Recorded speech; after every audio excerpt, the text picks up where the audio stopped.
space, the final frontier. These are the voyages of the starship Enterprise. Its 5-year mission, to explore strange new worlds, to seek out new life and new civilizations, to boldly go where no man has gone before.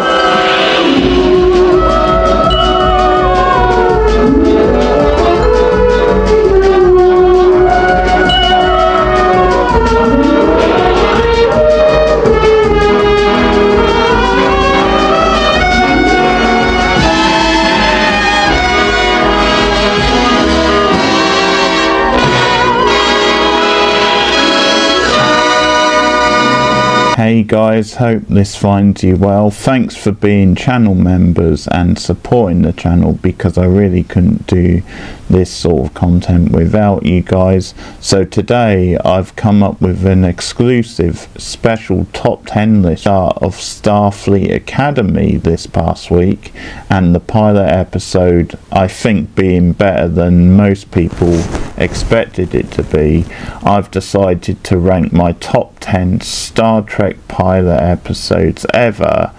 So just a couple clarifications for this list. It's of course a top 10, which means at least a couple of them are pilot episodes which I possibly don't rank that highly, because there's only 12 Star Trek pilot episodes altogether. That just means there's going to be some weaker ones nearer the bottom, but the point of the top 10 is I've literally ranked them in order of my favourites, and I will mention the other ones as well. The other thing is just going off 11 of them, because with the animated series from the 60s, that feels like a very different thing to the main live action shows, so I've decided not to include that pilot when thinking about this list. I may revisit this list at a different point. A lot of these episodes I've only seen them once, so when I rewatch them I might feel differently about them. But without further ado, let's get into my top 10, and please let me know yours. Time. But we don't do that. Our specialty is second contact. Still pretty important. We get all the paperwork signed, make sure we're spelling the name of the planet right, get to know all the good places to eat. Oh my god! What are you doing? Nothing. My number 10 is Star Trek Lower Decks pilot Second Contact, it's called. Yes, it's an animated Trek show, but this feels a bit different because it's more of a meta sitcom looking back at the history of Trek. So in the pilot you have ensigns Maria and Bama, who run into difficulty on Galara. Meanwhile, an alien virus infects the crew of the Claritas, the ship in the show. So Tanny Newsom and the versatile Jack Quaid are a winning bubble of nerdom, who revived the career of Jerry O'Connor, who returns to Sci-Fi following his success in Sliders in the 1990s, voicing Commander Jack Ransom. The show has teething problems. It may leave fans wanting a more serious Trek a little cold. This pilot doesn't quite hit the mark, but over time Lower Decks has built up a cult following, with Trekkies looking for something more feel-good, nostalgic and retro. It at least stands out from the crowd of modern Trek shows. The crossover episode with Strange New Worlds was a treat too. I know you're from the future, so no need to do whatever it was you're trying to do. Okay, thank God, because I'm seriously freaking out right now. I mean, I can't believe that I'm here. Exactly how far in the future do you hail from, Anson? Maybe 120 years, give or take. Well, you don't look a day over 100. Lieutenant. God help me. What exactly have we been drinking for the last hour? Orion Hurricanes. Karas gave us a bottle of real Orion Delac, so they're genuine. Interesting flavor. Does anyone else feel strange? Why does everything feel so two-dimensional? My arms don't normally do this. My eyes feel huge. Do my eyes look huge?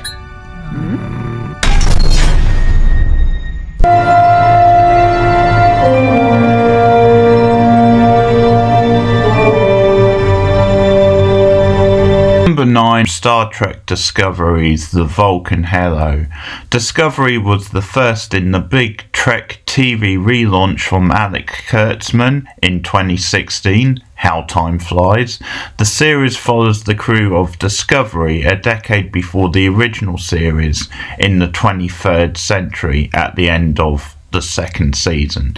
The Vulcan Hello was a pilot I enjoyed more at the time, but it only looks worse the more great Trek I've watched. I'm all for Trek moving with the times and keeping things fresh, but there are key things lacking in this session. Firstly, the plodding title theme tries a bit too hard to be modern and cool. It has no mention of the classic exploring strange new worlds line. What a sin.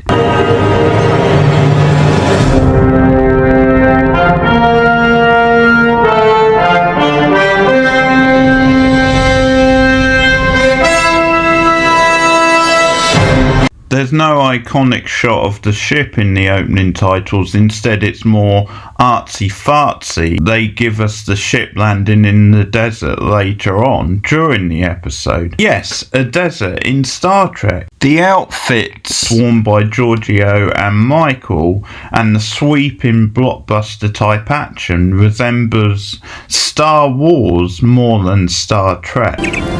Giorgio to Sanjo. 2 to transport. Storm is moving faster than I thought. You can contact Lieutenant Saru. We could be trapped here until it's over. Let's take a walk.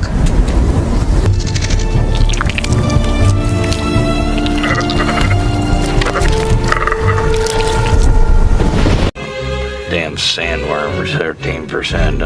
The flashy action scenes are a running problem with modern Trek that is a carryover from the J.J. Ambrose films. Speaking of Giorgio, Michelle Yeoh's cool, exciting anti-hero is maybe the standout of the whole show. The pilot is a good example of why she would have been a better lead than the more obnoxious Michael Burnham. Whenever the Vulcans crossed paths with Klingons, the Vulcans fired first. They said hello in a language the Klingons understood. Violence brought respect. Respect brought peace. Captain, we have to give the Klingons a Vulcan hello. If their intention is to attack, balling up our fists won't dissuade them. Nothing against Sharika Martin Green, who is very solid over 5 seasons, but the reckless, overbearing Burnham will make haters of Voyager Captain Janeway rethink if she was really that bad. In a more melodramatic Trek show, Burnham is the Dawson Leary, a character who gets countless free passes because she is the lead character and destined to be the captain. I don't wanna wait for our lives to be over. I want to know right now, what will it be? I don't wanna wait for our lives to be over. Will it be yes or will it be? Sorry.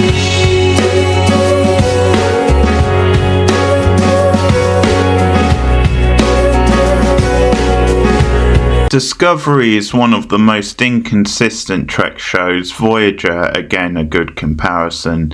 It definitely has its bright points, standout characters such as Saru, Doug Jones, and the likeable Tilly, played by Mary Wiseman. I also enjoyed the Mirror Universe stuff from Season 3. It peaked in Season 4, in my opinion. Its other big problem is the convoluted arcs, proving not everything benefits from being serialized. Big mysteries like the Red Angel and the Burn Saga were tedious. And don't get me started on the crappy look of the Klingons. I might never live down the image of Ash Tyler shagging one of them. At 8, Star Trek Picard Remembrance. Star Trek Picard is another frustrating, middle-of-the-road nostalgia grab, giving Patrick Stewart and the Next Gen crew one last big outing. Remembrance is a decent enough start though, doing a solid job of connecting the end of Next Gen to the present, with some moving Data and Picard scenes, and introducing some promising new characters, including Alison Pill's Agnes Jurati, Isabel Daja, and later Michelle Hurd's Raffi. As the series went on, many of the new characters got lost in the shuffle, sidetracked by useless plots or inconsistent character writing. It got to the point in Season 2 where Picard became an afterthought in his own show. Episode 1 at least left its mark.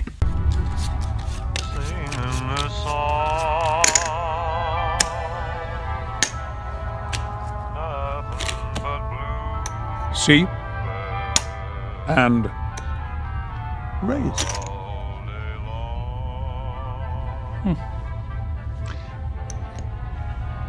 Call. I will take 2, please.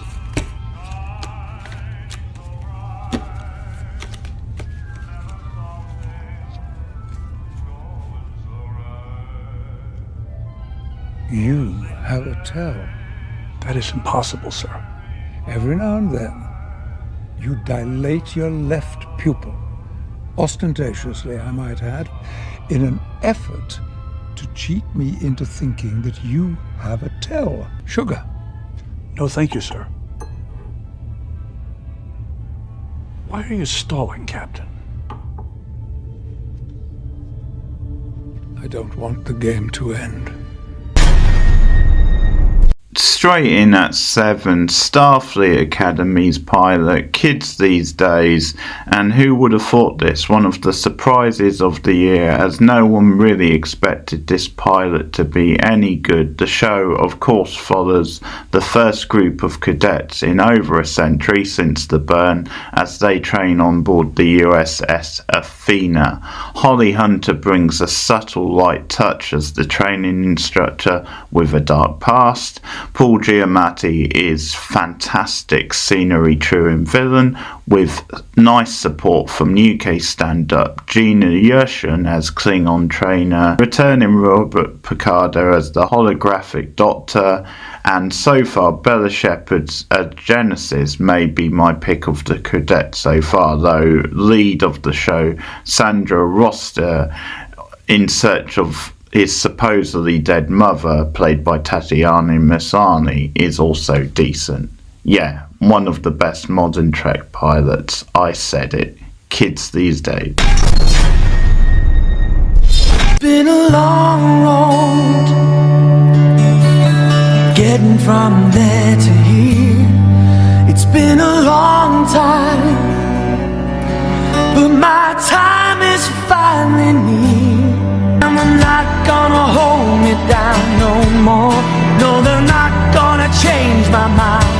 'Cause I've got faith of the heart. I'm going where my heart will take me. I've got faith to believe I can do anything. I've got strength of the soul. No one's gonna bend or break me. I can reach any star. I've got faith.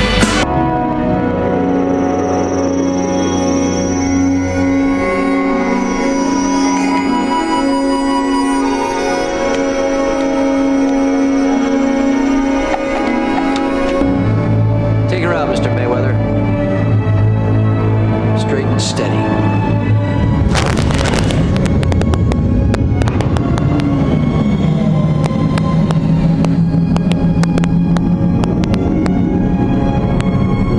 In at 6, the pilot to the last of the original run of Trek shows, Star Trek Enterprise with Broken Bow, and it was a rarity for the time as this was a prequel show set 100 years before the original series, following Captain Jonathan Archer, played by Scott Bakula, and the crew of the Enterprise NX-01, looking at humanity's first deep space mission and the turbulent events and politics leading up to the formation of the United Federation of Planets. In the pilot episode, Archer takes the new Enterprise to return a crashed, wounded Klingon called Klang to his homeworld, facing Vulcan skepticism and Suban interference to prevent a potential interstellar war.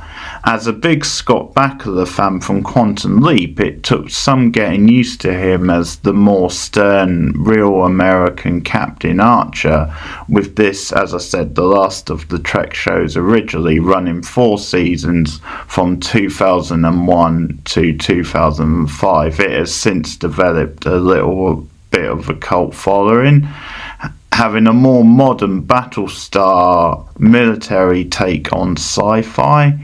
It's not my favourite Trek for characters. The picks probably for me are Vulcan Science Officer T'Pol, played very well by Jolene Black, Chief Engineer Charles Trip Tucker, played by Connor Treran, and when used properly, talented Korean American linguist Hoshi Santo, played by the beautiful Linda Park. Hoshi said to have learnt 38 languages even before reaching Earth. A lot of the show's themes and missions do feel like classic Trek though. The early episodes are hit and miss, but Broken Bow does a smooth job of setting up the crew, the themes of the show, and gives us some pretty impressive spectacle as well. Russell Watson rock ballad song isn't bad, but it doesn't quite fit Trek or the more cinematic themes that came before. For fans struggling to warm to Archer, his cute beagle Porthos, yes, named after the Three Musketeers, should help. For me at least, Broken Bow is an underrated Star Trek pilot. Top 5 time now, guys, and I'm ready to get some shit for this one. So I've watched this pilot a couple of times and I don't get the hate for it. Sure, there's things that are still dated about it. There are things that are a little bit too cheesy. Happy wardrobe stuff, all the rest of it, and it's a bit of a hangover from some of the flaws of the original series, but it's a counter at Farpoint, Star Trek Next Generation. I think it's a really solid pilot. Hate me in the comments, but here's why.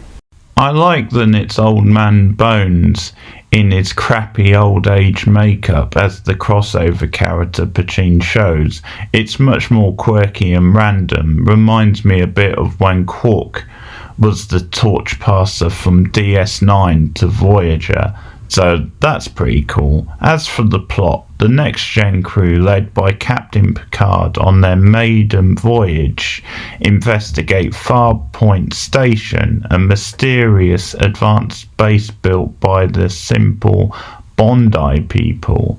On the way, they're intercepted by the omnipotent Q, who puts humanity on trial for savagely challenging the crew to solve the enigma of Farpoint. So this is of course the start of the classic Picard versus Q feud. We start with a more slippery, playful Q, building to darker themes later. It still sets up some of the bigger moral dilemmas that will face Picard and crew down the line, keeping some of the lavish high camp of the original series but teasing something a little more complex. Felt a good way to transition viewers from older to a Trek. John Delancey was always brilliant as Q, very charismatic, becoming one of Trek's most unique villains ever. even shining on later show Voyager opposite Janeway. He had chemistry with everyone. The more grumpy Picard of early seasons is a joy too, Stewart showing some comic chops to go with the more dramatic stuff. Encounter is far from the perfect pilot, but it still feels a fitting way to bridge the original series and the next generation. It's a ripping lawn of an adventure to kick off one of the best Trek shows ever. Things can only get better. Any further delay and you risk summary judgment against you, Captain. BBC Two brings you the next generation of Star Trek. What do we do now, Captain? With them monitoring our every move and every word. Sir, respectfully submit our only choice is to fight. Its mind is much too powerful. Recommend we avoid contact. We'll try and take them by surprise. Let's see what's out there. Engage. A new era in trekking history starts next Wednesday at 6 o'clock on 2. The Picard maneuver. What is the defense against that data? There is no defense, sir. Then devise one, fast!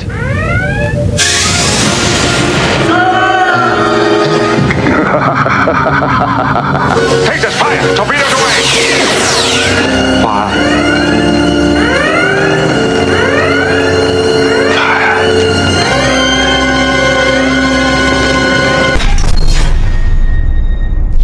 Hi. Sorry to interrupt. Though it's far from here, my people and yours are very much alike. Space. The final frontier. These are the voyages of the Starship Enterprise. Its 5-year mission: to explore strange new worlds, to seek out new life and new civilizations. Straight in at 4, the best modern Trek pilot from probably the best modern Trek show, and that is Strange New Worlds, episode 1, just called Strange New Worlds. It's almost as if the light bulb went off with the writers with this one after the very middle and mediocre showings for both Picard and Discovery. It's a show that bridged the gap between the overly serialised modern Trek and the episodic past of the shows very nicely. It used a bunch of fun standalone gimmicks, giving the show a feel of variety lacking in much current Trek. Plus, it used episodes to build up characters and give space to characters underwritten in the original series, Nurse Chapel being a good example of that. Most importantly for this list, Strange New Worlds has the most confident and satisfying modern Trek pilot. It does a good job of setting up Captain Pike and the darkness that may face him in the future. This is a great emotional hook for the series moving forward, actually hinting at something a little bit more darker than you would expect. There's a theme of haggard old man Pike, even though he's not that old, being forced out of hiding to face his fate in something which is a little bit darker than you may expect for this show, and feels like a fresh way to start off a Trek series. Anson Mount injected a much needed dose of charisma into Discovery with his cameo in season 2. He's a likeable but vulnerable captain from the start of Strange New Worlds. At times he's a bit guilty of acting too casual towards his crew and their misdemeanours, though this is a long running complaint from old school Trek fans with the current shows. Having less time to set up the main core of characters than some of the older shows, Next Gen, Deep Space Nine and Voyager all had 90-minute pilots, Strange New Worlds does an unfussy and smooth job of putting its crew and the themes of the show together in just under an hour, with more promise for the future and one hell of a stylish look to it too. The stuff with Spock and T'Pring is quite awkward though, and that isn't my favourite relationship on this show. It has softened over time on rewatches, and there's fun to be had with it in season 1. Plus, Ethan Peck's take on the Vulcan may be the best we've had in years. This is my world today.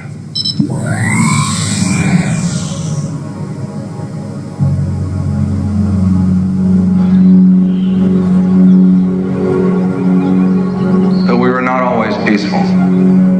This is Earth in our 21st century. Before everything went wrong. It's a lot like your world today. Recently, I was treated to a glimpse of my future. It was not all I'd hoped. After all, what good is there in knowing your future? A friend of mine asked me that recently and didn't understand what he meant. Until now. I've seen my future. Let me show you yours. The pilots to the original series was always going to rank high on this list because it got the whole thing started off and is maybe one of the most important TV pilots of all time, maybe one of the most important TV episodes of all time, because let's face it, without Star Trek the original series, sci-fi wouldn't quite be what it is today, and possibly sci-fi movies wouldn't be what they were today. I'm looking at you, Star Wars. So I said pilots because there's actually 2 pilots to Star Trek the original series. So you've got the Cage and then you've got the Man Trap, and the Man Trap was released later on as the first official pilot in syndication, and it's the one with all the members of the original crew. The Cage only has Spock, but it was released later on because it was the one with a bit more action, and it had a little bit more personality and things going on with it than the Cage, which was the darker of the 2 episodes.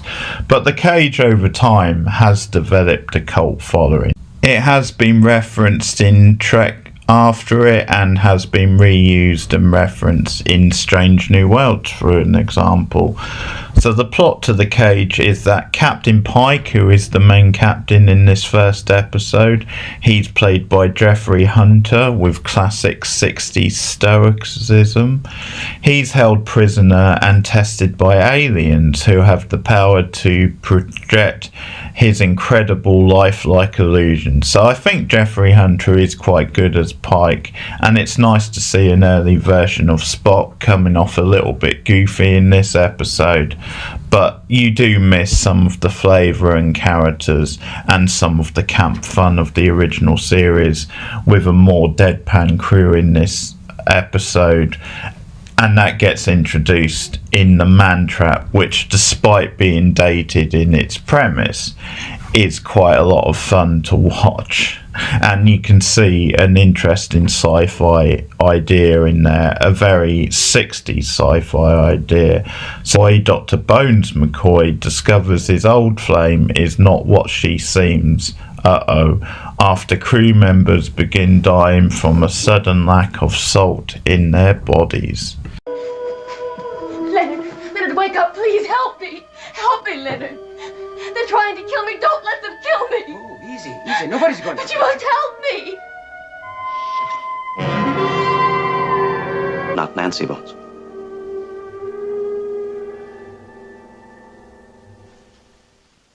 Are you insane? It killed 4 crewmen. Now crater. It. The creature. It kills. It needs salt to live. Bones, move aside. No! My guess is she needs more. You want it, Nancy? Are you out of your mind? Get out of the way.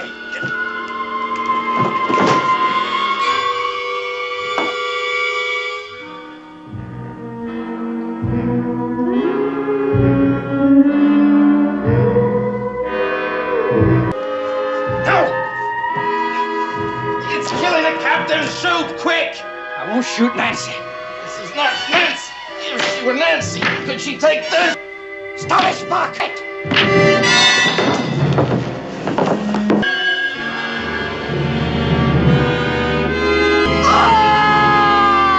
Well, it's a good job we're behind the paywall, right? Some full-on classic Trek 60s camp right there. So straight in at number 3, Star Trek the original series, The Cage / Man Trap. Star Trek Voyager was a weird beast as a show which never quite fulfilled its promise, partly due to its placing on the short-lived network, the UPW. But the pilot episode Caretaker showed so much promise of what the show could have been. The plot is, while pursuing the trail of marquee rebels, a newly commissioned Starfleet ship gets pulled to the far side of the galaxy, so the crew of Voyager, led by Captain Janeway, the first ever female captain, a landmark in itself, end up 75 years away at maximum warp from home, positioned near a badland, so they must coexist with marquee rebels led by Commander Chakotay, played by Robert Beltram, so that's first Native American representation on Trek. And that becomes the premise of the whole show after the pilot episode Caretaker, which, as I said, is very good and surprisingly dark when you see a lot of the rest of the show that follows that doesn't really build on that promise. But the pilot episode really is a grueling double bill of TV with some great characterization, some great setup for a promising diverse crew. With a little help, we might be able to approximate its course. I'd guess they were trying to get to one of the M-class planetoids in the Terekov belt. That's beyond the Mariah system. And the plasma storms would have forced them in this direction. Adjust our course to match. Aye, Captain. The Cardassians claim they forced the Maquis ship into a plasma storm where it was destroyed. But our probes haven't picked up any debris. The plasma storm might not leave any debris. We'd still be able to pick up a resonance trace from the warp core. Captain, I'm reading a coherent tetron beam scanning us. Origin, Mr. Kim. I'm not sure. There's also a displacement wave moving toward us. On screen.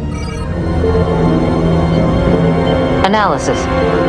Some kind of polarized magnetic variation. We might be able to disperse it with the graviton particle field. Do it. Red alert. Move us away from it, Lieutenant. I'll talk more about Janeway when I do a captain's video in the future, but say what you will about the character, and she does have her critics.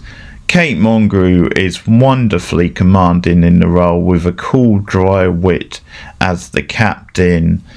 She brings a lot and gets to play a lot. It's just over time with the series going the way it does in later seasons, she does struggle to wrestle for screen time. It does have a lot of memorable characters like the holographic Doctor on board. Chakotay's an interesting character playing off Janeway, having to coexist with two separate captains and basically set of crews, although they never quite make full use of that. The Badlands is also a wasted opportunity, as it could have really dived more into that in the show. It does have a bit of a focus, it being the mission for them to ultimately get home. There's other characters that they definitely shouldn't have dived into, and then you've got the whole 7 of 9 issues later on in the show. But overall, it's a very mixed bag of the show, Voyager, but it does get off to a very strong start at least. That's Voyager. Intrepid class, sustainable cruise velocity of warp factor 9.975. 15 decks, crew complement of 141.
And number one comes from probably the best Trek show overall also, although that's up for debate with some Trekkies. But that's the Deep Space Nine pilot Embassy, and Deep Space Nine as a show is definitely one that does live up to its early promise. So in the pilot episode, a new Joint Federation Bajoran crew are assigned to a former Cardassian space station, Deep Space Nine. New station commander Benjamin Sisko, handed control over by Jean-Luc Picard, is made the emissary of the Prophets and discovers a stable wormhole connecting Bajor to the Gamma Quadrant on the other side of the galaxy. So it's a smooth handover in the opening episode, and we get some iconic and dramatic scenes between the captain of Next Gen and the new captain of this show. We met before. Yes, sir. We met in battle. I was on the Saratoga at Wolf 359. Briefed on the events leading to the Cardassian withdrawal. Yes, sir. I understand they spent the last half-century robbing the planet of every valuable resource before abandoning it. They've left the Bajorans without a means of being self-sustaining. The relief efforts we've been coordinating are barely adequate. Opponent for their entry into the Federation. Is it going to happen? Not easily. Ruling parties are at each other's throats. Factions that were united against the Cardassians have resumed old conflicts. Sounds like they're not ready. Your job is to do everything, short of violating the Prime Directive, to make sure that they are. A space station near a wormhole is a whole new beast. At times, especially early on, there was a lack of exploring planets, and that's one of the reasons why die-hard Trekkies took time to warm to the new series. Chief O'Brien, a bit part player in Next Gen, was a welcome addition to the new series, a lovable grump grounded nicely by character actor Colin Meaney, chemistry with the ship's doctor played by Alexandra Sadak. Julian Bashir made for one of the best odd couple pairings on Deep Space Nine.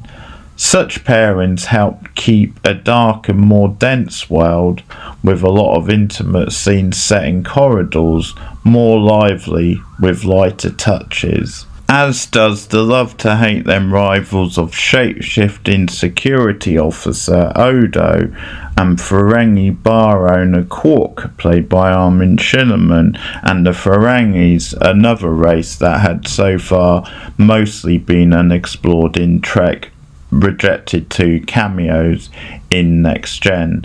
In a murky, less clearly defined world, the moral code is even more complex at times than Next Gen. These polar opposites are sometimes all each other have to maintain order. And it's over. What are you talking about? Everything. Bajor, the provisional government, the Federation being here, all of it. We gotta leave. Well, I do anyway. You could just turn into a couch. You mean because of this circle business? They're just a bunch of hooligans who use violence to get attention. I happen to know they have enough weapons and explosives and supplies to support an army. How do you know that? I've been asking questions of people who don't answer questions from people like you. Where would the circle be getting so many weapons? The Krasari. The Krasari? That doesn't make any sense. The Krasari don't even have a military. They're botanic DNA traders. Well, they're not delivering flowers these days. Pilot packs a lot in with skill. Avery Brooks is a charismatic, dramatic presence from the start. The opening episode sets up a world of jeopardy where big characters could be killed off at any moment. Not always the case in the network TV days. This is a series full of stakes. We also see multiple sides of Sisko in the pilot, from charismatic love interest to vulnerable father and grieving widow.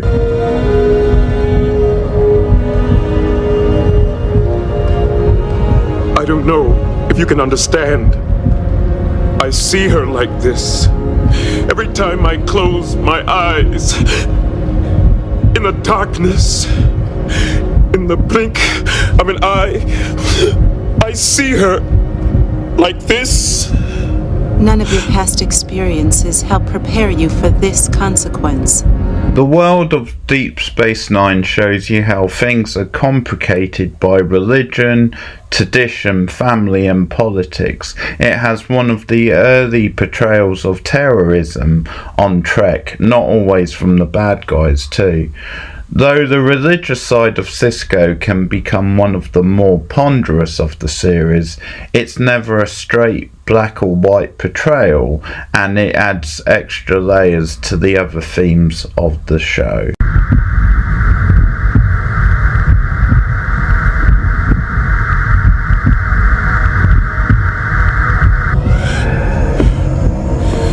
What is the point of bringing me back again to this? We do not bring you here. You bring us here. You exist here.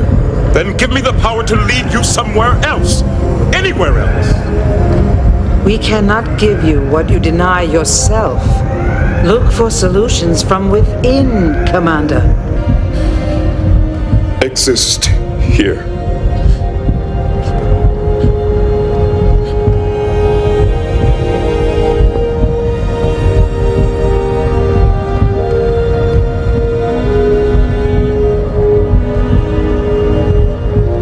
It is not linear. No. It's not linear.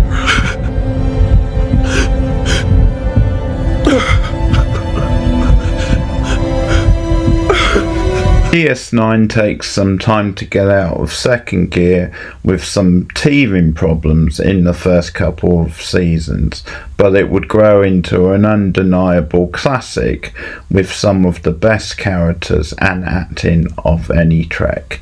The pilot has some of the Time Network issues, but no Trek pilot has made a bigger mission statement from the start.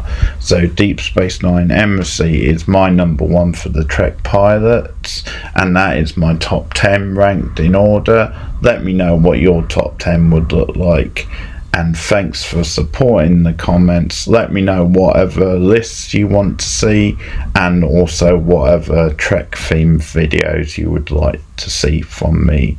But more of this content soon. Thanks everyone. Goodbye.